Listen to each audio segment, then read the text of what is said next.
We've been through 1 through 6. Number 7 is you must always, always have a plan.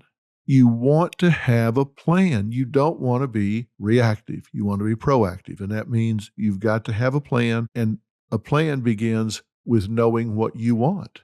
That's what making that appointment with yourself every day will help you figure out. What do I want? Do I want more money? Do I want a bigger family? Do I want a closer walk with God? Do I want better health? Do I want better balance between my career and my family? You have to operationally define success. What is success for you? And if you say, well, it's more money, you may think, well, that's awful shallow. That's okay. If that's your operational definition for success right now, don't be ashamed of that. If you want more money, you got to start somewhere. That's okay. If success for you right now is to have more money, then let's click that one off, and then we'll move on to the next one. What is your operational definition of success? You have to figure out what that is so you know how to choose one behavior over another. And believe me, every choice comes at a price. If you choose to focus more on your job, it comes at the expense of your family. If you choose to spend more time with your family, it comes at the expense of your career. What you hope to do is create a balance between the two, where you can get the most out of each that you want. In short periods of time, you might overbalance in one direction versus the other. Like if you're coming up at year end and you've got some big quotas you need to make to get a bonus for the year, you might really focus on work. If you're coming up where it's the middle of the summer and you want to plan some time with your family and take some time off with them and make a vacation, you might really spend a lot of time focusing on your family at that point. It doesn't always have to be one way or the other, but you need to decide what your definition of success is, what you want more of in your life and what you want less of in your life. Then you have to have a plan to get that. I said earlier that you have to be who you are on purpose. You don't want to be reactive to the sense that you're like a leaf floating in a stream. You just kind of go wherever the water flows. You hope it flows somewhere that you get paid off for, but if it doesn't, how does that work out for you? If it's not getting you closer to what you want, you're really burning daylight. You're really wasting time. Here's what I want you to do. I want you to evaluate every action you take against a standard. Does this serve a purpose? Does it serve a purpose towards getting me what I want? I was talking to a prison consultant of all things earlier this year on Fill in the Blanks. His name was Justin Perperny. He is a convicted felon. He is a felon that spent a considerable time, more than a year, in the federal penitentiary. And he now consults with people that are going to prison. He actually speaks on behalf of the FBI. He works with the federal government, the people that put him in jail. He counsels people. And the reason I was talking to him is because there was this bribery scandal for getting students into school. And so we had all of these defendants that were saying, oh my gosh, what do we do? And I was talking to Justin about it, and he was saying what he thought they all should do. If you want to hear that, you can go back and listen to that episode. But one of the things he said was really interesting. He said, one of the things you shouldn't do is you shouldn't get in there and get on the softball team. You shouldn't get in there and play sports. You shouldn't get involved in all these extracurriculars. And my thought was, hey, why not? It passes the time. And his question was a question that I ask everybody, which is, does it serve your purpose?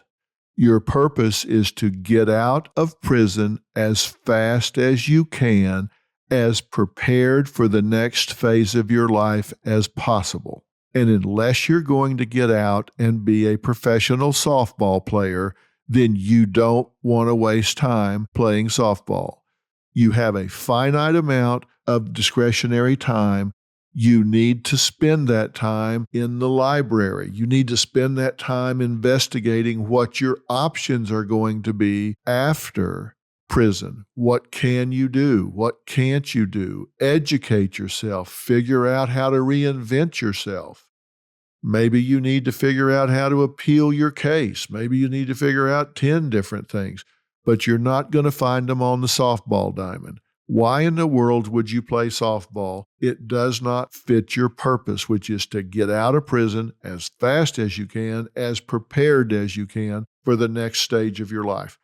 And it made perfect sense to me because I preach that very thing. Evaluate every behavior in terms of whether it serves your purpose. Because what I want you to do is take specific actions toward a known outcome. Let me say that again. Take specific actions toward a known outcome. Now, if you don't know the outcome that you're trying to get, you cannot evaluate whether you should play softball or not. You can't evaluate which specific actions you should take and which specific actions you should not take. You have nothing to measure it against unless you know what that outcome is. Now, think about this. You've been downtown, in the mall, in a park or whatever. Contrast these two images. There's somebody in the park and they're just taking a walk. They're in no particular hurry. They're just really enjoying nature. They're kind of walking along. There's cut grass. They're smelling that. Maybe they're feeding some pigeons. Maybe they're looking at the flowers, listening to the birds. They're on a stroll. Contrast that to a man or woman coming the other direction who has just left their office, going to a meeting on the other side of the park, and they got 10 minutes to get there and it takes 15. How are they walking? They're walking with purpose. They have a spring in their step. They're not speed walking like in the Olympics, but they are walking with purpose, right? They're not strolling along. They're not feeding the pigeons. They're not enjoying the flowers. They might do that at another time, but right now they are walking with purpose. They are walking to achieve a particular goal, and that is to get from A to B in X number of time, to be at this meeting, to deliver a message, to achieve a goal, to make a sale, to negotiate something. Maybe it's just to deliver a pouch, but they've got an objective. They know what it is, they know what they have to do, and they are moving with purpose. How are you going through life? You feeding the pigeons, or are you headed somewhere? Unless you have arrived, you should not be feeding the pigeons. You should be walking with purpose, taking specific actions towards a known outcome. Now, does that mean there's never a time that you feed the pigeons? Does that mean there's never a time that you stroll through the park? Of course there is. But that's not what we're talking about right now, is it? We're talking about affecting change in your life and getting you more of what you want and less of what you don't want. And if you listen to what I'm telling you, you will have more time to feed the pigeons. You will have more time to enjoy the flowers and the cut grass because you will have achieved more of what you want and need to take care of you and your family. You will have overcome mental illness. You will have achieved more money. You will have found more peace. You will have achieved whatever it is in your life. Listen, this can be anything that you're after. Like I said, maybe it's money. Maybe it's to get a promotion at your job. Maybe it's to get him to pop the question. But you have to have a plan to do that. I told you in the beginning that you weren't going to have to cheat, but this wasn't for the squeamish either, because life is competition.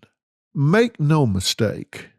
You may not want it to be. You may say, well, Dr. Phil, that's just not the way I see it. Okay, then hit the stop button and go do something else.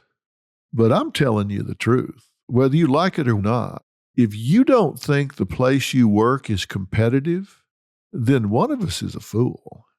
Because the place you work is competitive. You say, well, these are my friends. We go to lunch together. Well, that's right. And while you're at lunch, you may not be all that competitive in that moment. But if there are 10 of you in one work group and one of you is going to get promoted, do you think the other 9 are not competing with you for that promotion? If you don't see that, then you are being Pollyannish because they are. And listen, there's nothing evil about that. There's nothing wrong with them competing with you. The only mistake you can make here is to not recognize it. What I want you to do is have a plan to overcome any inertia in your life. It's going to require you manipulating people. And let me be very clear about this. Manipulation in and of itself is not a negative. I am attempting to manipulate your thinking right now.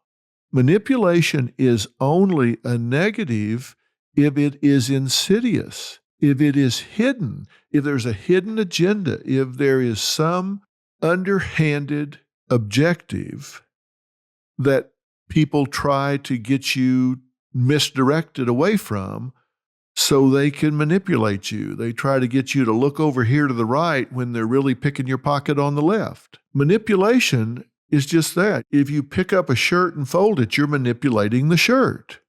If you're talking to your child and trying to get them to tie their shoe, you're teaching them to manipulate the laces in their shoe. I'm trying to manipulate your thinking right now. And I'm not doing it insidiously. I'm telling you up front. I'm attempting to get you to change your thinking to a more healthy, proactive way. The reason there's nothing wrong with me attempting to manipulate you about that is because I'm telling you up front. And if anything I say won't withstand challenge, then reject it.